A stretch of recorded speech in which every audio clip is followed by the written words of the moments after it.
Et bonjour à tous, bienvenue sur la chaîne pour un nouvel épisode de la saga des immortels. Aujourd'hui, j'ai deux custodiens à vous présenter, un rôle principal et un rôle secondaire, comme je vous l'avais dit, donc ça veut dire que on va commencer par le rôle secondaire vu qu'il est un petit peu moins important. Il se trouve du coup dans mon escouade de gardes normaux avec sa lance, et le rôle principal, lui, comme d'habitude, il aura ses épées pour aller dans mon escouade Étaéron, qui est l'escouade élite un petit peu de ma force avec tous les rôles principaux. Voilà. Donc comme d'habitude, voilà, comme je vous l'ai dit, on va commencer par le rôle secondaire. Aujourd'hui, le rôle secondaire, il vient à partir du moment où j'ai commencé à galérer un petit peu à trouver des idées. Et oui, parce que comme tout le monde, une fois qu'on a fait beaucoup de personnages, c'est difficile d'en créer des forcément aussi intéressants les uns que les autres à un rythme soutenu. Donc en fait, j'ai fait une pause en termes de narration, le temps que ma peinture rattrape eh bien les concepts de personnages que j'avais pu faire jusqu'alors. Et en fait, ce personnage-là, je l'ai entre guillemets créé après cette mini pause dans laquelle je me suis permis d'arrêter de réfléchir un petit peu à tout ça. Et ça permettait aussi de pouvoir se reposer un petit peu, parce que c'est important de faire des breaks, surtout quand on essaie de créer, parce que sinon vous risquez de vous forcer à faire des trucs que vous n'aimerez pas forcément. Alors, du coup, notre premier custodien du jour, il s'agit de Sirius, qu'on appelle aussi le Chaldéen. C'est un custodien de l'Ikanatois, donc bien sûr il ira avec le reste de mes Ikanatois, c'est-à-dire les gardes normaux avec la lance, et il s'appelle également sous le titre de Présage, les gens peuvent l'appeler comme ceci. Eh bien, pour ceux qui avaient vu l'épisode 2 précédent, eh bien, je vous avais dit que Sirius, c'était quelqu'un d'un petit peu mystique, c'était quelqu'un qui lisait les cartes, et c'est pour ça qu'on l'appelle Présage. De même, son titre, le Chaldéen, eh bien ça vient un petit peu de la mythologie chaldéenne, etc. Et en fait c'était des ordres d'oracles, voilà, bon, antiques, etc. Donc je me suis dit pourquoi pas. Du coup, qu'est-ce qu'on en dit de Sirius?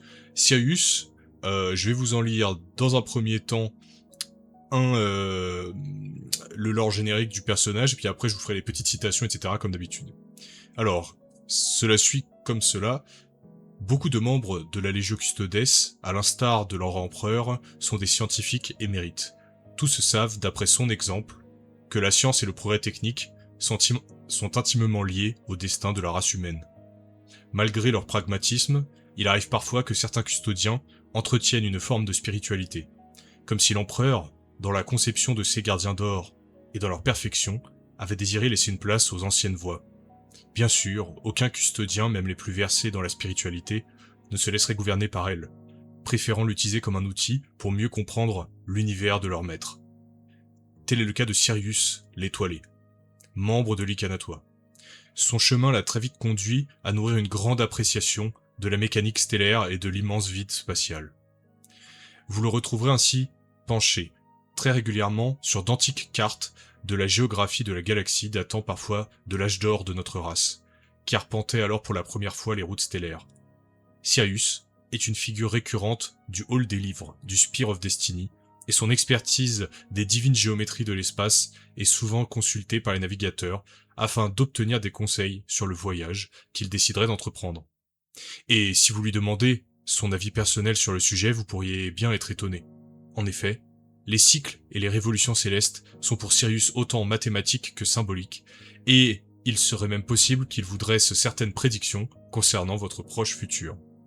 Voilà. Donc Sirius, vous avez vu, c'est quelqu'un qui aime, entre guillemets, l'univers d'un point de vue à la fois scientifique et métaphysique, et c'est quelqu'un qui aime beaucoup lire les cartes, non seulement les cartes du tarot, mais aussi les cartes tout court, puisque c'est les cartes géographiques, la géographie de l'espace.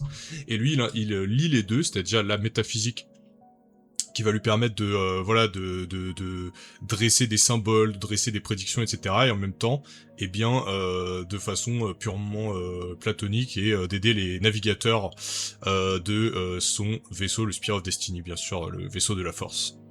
Et du coup, c'est un perso un peu ambivalent comme ça. Alors Sirius, qui n'est pas un personnage aussi important que d'autres, comme je vous l'ai dit, mais moi je le trouve intéressant dans le rapport qu'il a aux autres. Et le rapport qu'il a aux autres custodiens, qui sont souvent moins métaphysiques, qui sont souvent moins symboliques que lui, et bah c'est ça qui est drôle, et c'est ça qui est parfois intéressant, voire même intriguant. Par exemple, il y a des paroles attribuées à Atraxerion, donc le chef de la Force, qui est le custodien un peu méchant. Eh bien, ces paroles-là sont attribuées à lui. Il parle de Sirius, et c'est au sujet de la prédiction de Sirius qu'il a fait pour déterminer l'heure d'arrivée d'une flotte ennemie dans le système dans lequel ils étaient. Et il dit « Je n'aime pas devoir l'avouer, mais encore une fois, il a vu juste. » Et oui. Donc en fait, Atraxerion, voilà, des fois, lui, il n'est pas du tout, dans le présage, dans l'oracle, etc. C'est un pur esprit scientifique, et comme beaucoup de custodiens d'ailleurs, et l'empereur, et pourtant, il est obligé de reconnaître que oui, Sirius a vu juste sur l'heure d'arrivée de la flotte ennemie, qu'il avait prévu. Alors on sait pas exactement s'il l'a fait grâce à des calculs mathématiques ou s'il l'a fait grâce à des appréciations métaphysiques et symboliques des cycles spatiaux qu'il a pu observer grâce à son grand savoir. Du coup, Atraxerion est bien obligé de reconnaître qu'il est quand même assez précis, étrangement. Donc on a vu que son titre aussi c'était l'étoilé. L'étoilé bien sûr parce que Sirius c'est aussi une étoile, c'est le nom d'une étoile. Et parce que bien sûr il y a le côté spatial, etc. que j'aime bien pour le personnage. Et du coup, son petit élément un petit peu unique, c'est qu'il possède le tarot de l'empereur. Alors le tarot de l'empereur qu'il possède dans une petite pochette que je lui ai attachée à la jambe en cuir. C'est un petit étui en cuir. Alors c'est quoi le tarot de l'empereur? Le tarot de l'empereur, c'est un ensemble, c'est un deck de cartes. C'est un deck de cartes officiel, ça veut dire qu'il existe dans le vrai lore, hein, c'est pas moi qui l'ai inventé, le tarot de l'empereur. Certains personnages peuvent le tirer, en fait, ces cartes, qui sont aussi appelées des lames. Hein, quand on dit une lame du tarot, ça veut dire que c'est une carte du tarot. C'est un peu comme le tarot de Marseille, hein, pour ceux qui connaissent, ou tous les tarots qui existent, hein, pour lire l'avenir, etc., ou faire des prédictions. Eh bien, le tarot de l'empereur, faut savoir, c'est que les lames, les cartes sont réactives de manière psychoactive. C'est-à-dire que, en gros, si vous êtes un psyker, vous avez des capacités psychiques ou métaphysiques, eh bien, en fait, les cartes réagissent à ça, à votre énergie. Et on en a l'exemple dans La fin et la mort. Il y a certains personnages qui tirent le tarot de l'empereur, et il y a une carte qui n'existait pas avant et qui apparaît dans tous les decks du tarot de l'empereur de Terra à ce moment-là, c'est la carte du roi sombre, qui apparaît toujours à la fin des tirages pour montrer que le roi sombre est en train d'arriver petit à petit dans la réalité. Et du coup, vous voyez, c'est à la fois des prédictions, voilà, qu'on pourrait faire entre nous en vrai avec le tarot de Marseille, mais c'est aussi quelque chose d'un peu magique, le tarot de l'empereur. Et ça a été créé par l'empereur lui-même, faut le savoir, et Malcador. Donc c'est assez bizarre parce que l'empereur, qui est sans doute un personnage, un grand scientifique, qui est très mathématique, qui refuse toute forme de religion, de superstition, etc., il a quand même un tarot à son nom qu'il a fait lui-même. Donc il y a plein de cartes dedans, et ce serait bien un jour qu'on puisse l'acheter. Moi je trouve que ce serait un goodies vachement sympa. Mais bon, Games Workshop, faites ça. Alors, qu'est-ce qu'on en dit du coup de son tarot de l'empereur? Il est dit: Sirius porte toujours sur lui dans une pochette en cuir artisanal son paquet de cartes de tarot. Il l'utilise pour dresser des prédictions ou simplement éclairer son propre avis sur les choses. Si vous lui demandez, il vous répondra que tout résultat peut être expliqué rationnellement. Et oui, parce que ça reste un custodien, donc en fait il vous fait des prédictions un petit peu métaphysiques, mais ceci dit, il vous dit que c'est aussi, on peut l'expliquer. On peut l'expliquer, sur des cycles spatiaux, sur le futur proche de vos choix, le déterminisme, etc. Peut-être, on sait pas. Du coup, je vais vous lire un petit épisode qui s'est passé entre Etemir et Leto. Donc Leto, pour rappel, c'est le personnage principal de Ma Force, le fils prodige de Ma Force. Eh bien, il parle à Etemir, son ami, Etemir qui est l'artiste musicien de la Force, et au détour d'une discussion, eh bien, on apprend ceci. On apprend que Leto a consulté plusieurs fois Sirius pour qu'il lui fasse des tirages de cartes sur son avenir. Et voilà ce que ça donne. Du coup, là, c'est Leto qui parle à Etemir. Ou plutôt, Etemir qui parle à Leto. J'ai cru comprendre que tu avais redemandé à Sirius de te faire un tirage, juste pour vérifier. Toujours les mêmes cartes? La tour foudroyée, le chevalier, l'assassin, la révélation. Et la dernière lame? La mort.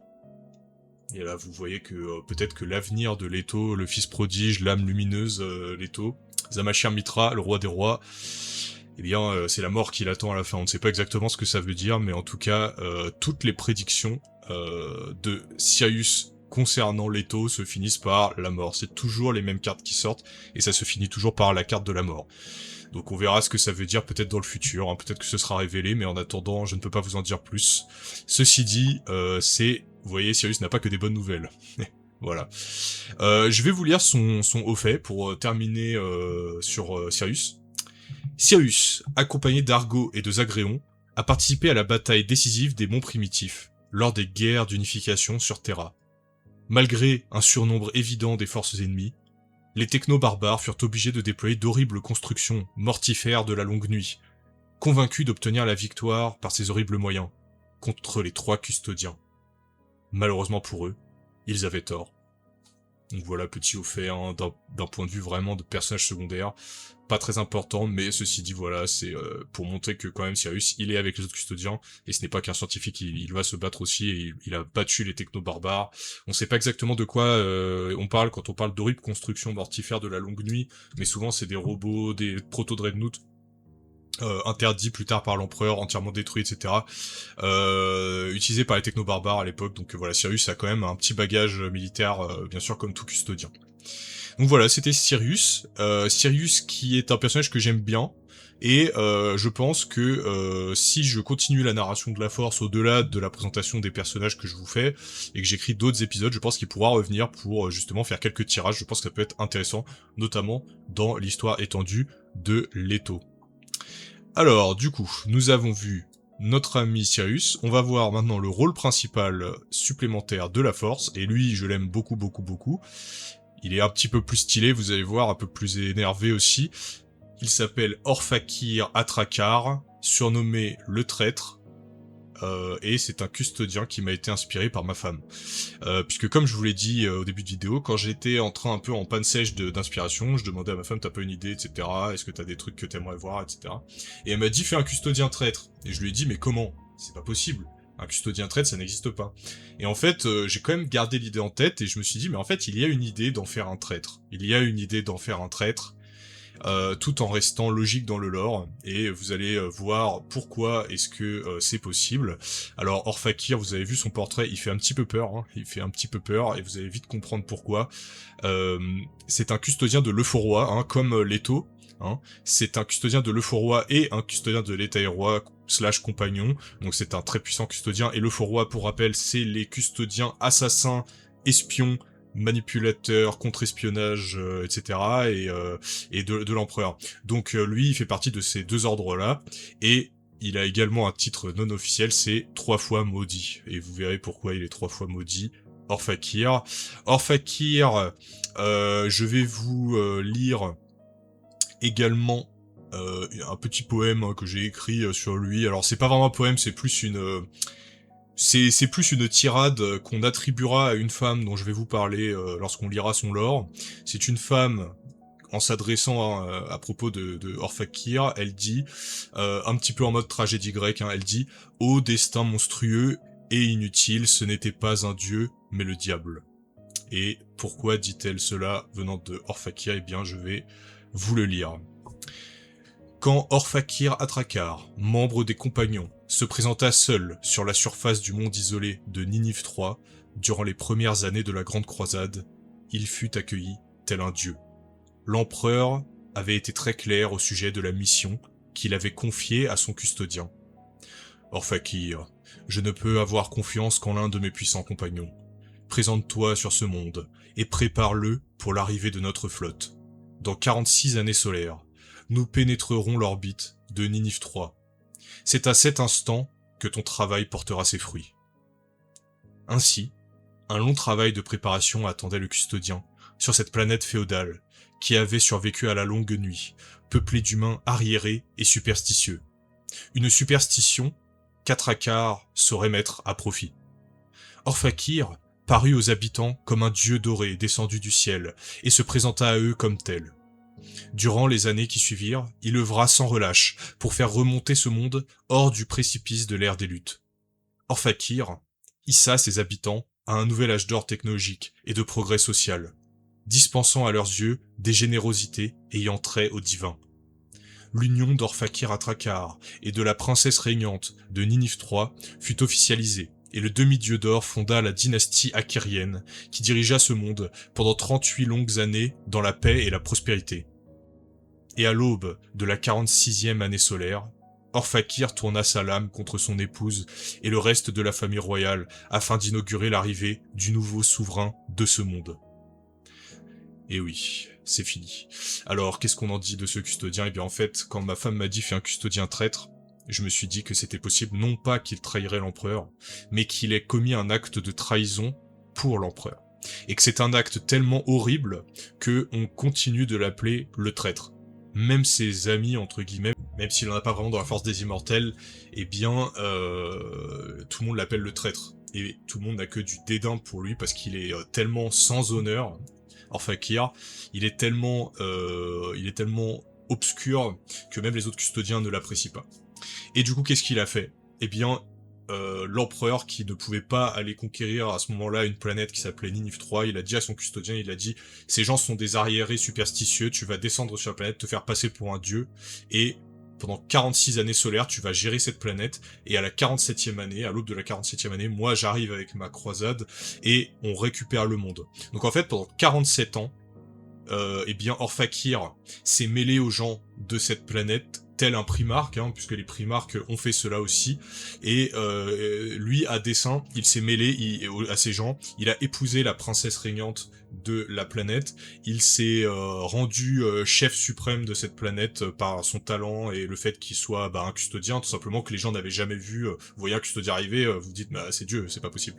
Et en fait, à la 47e année solaire, une fois qu'il a eu sorti la planète de l'ère des luttes pour accomplir le destin que son empereur avait décidé pour cette planète, il a massacré sa femme et toute la caste régnante, et depuis la planète, on sait pas exactement ce qu'elle est devenue, mais probablement que c'est une planète gérée d'une main de fer par les forces de l'empereur, etc. Et quand le vaisseau de l'empereur est arrivé dans le ciel à ce moment-là, eh bien c'est cette ombre, l'ombre du vaisseau impérial a sonné le glas pour cette planète qui allait succomber à l'impérium naissant du début de la Grande Croisade. Et du coup, il a trahi, il était marié, c'était un rare custodien à avoir une famille à un moment, même si pour lui c'était plus un travail qu'une vraie passion, et il a accédé au poste de dieu roi, principalement sur cette planète, et Orphakir a prononcé un discours d'intronisation. Il l'a prononcé lors de son intronisation comme souverain de droit divin en présence de son épouse et de la famille royale, ainsi que d'un rassemblement estimé à 2 millions de personnes. Et son discours qu'il a prononcé, il a dit « Je jure, par mon bras de protéger le faible, par ma foi de respecter les rites des anciens, par mon cœur d'honorer mon épouse et par mon âme de me faire serviteur de mon peuple. » Du coup, vous comprenez qu'il a trahi absolument tous les vœux qu'il a fait envers ce peuple-là, et il en a payé le prix, puisque Orphakir, au moment de tuer son épouse, et de retourner sa lame sur son épouse, eh bien, elle s'est tournée vers lui, et en se rendant compte de sa traîtrise, elle a dit « Ô destin monstrueux et inutile, ce n'était pas un dieu, mais le diable. » C'est à ce moment-là qu'elle a fait sa réplique un peu en mode tragédie grecque. Et ce n'est pas tout, elle a pris probablement un couteau tranchant, et elle lui a défiguré le visage avant qu'il ne puisse la tuer. Elle l'a attaqué, on sait pas exactement s'il a laissé faire ou pas, mais en tout cas, elle lui a défiguré le visage. Et depuis, Orphakir porte un masque, et son masque s'appelle le pâle visage du destin. On ne verra jamais Orphakir sans son masque d'or sur le visage, et pour cause, la rumeur prétend qu'il serait défiguré à un point tel que même un custodien ne pourrait en supporter la vue. Il est dit que seul Atraxérion aurait vu sa véritable apparence.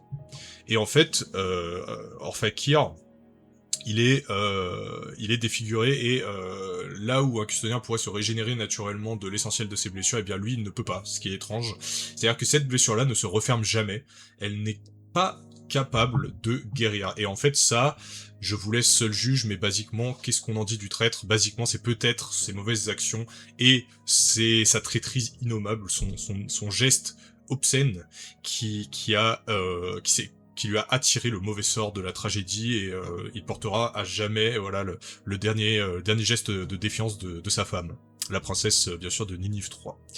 Donc vous avez vu Orphakir, c'est vraiment un personnage méprisable et qu'est-ce qui donne Orphakir dans la force? Eh bien, il est esquivé par les autres custodiens. Pour info, même Leto, alors qu'il est son collègue de l'Euphoria, même Leto ne le fréquente pas. Et basiquement, la seule amitié qu'il possède, c'est auprès d'Atraxarion, et vous comprendrez pourquoi. Ceux qui suivent depuis un moment, Atraxarion, c'est quelqu'un qui n'est pas quelqu'un qui est très moral non plus. Donc, ce n'est pas étonnant que Atraxarion ait pu saluer l'efficacité, parce que conquérir une planète seul, c'est quand même pas mal. Faut avouer qu'il a été efficace. Après, c'est vrai que pour le coup, il n'aura pas d'autre ami, bien sûr que lui. Ceci dit, il est quand même dans la force un élément central puisqu'il est extrêmement fort, puisque c'est quand même un étaéron.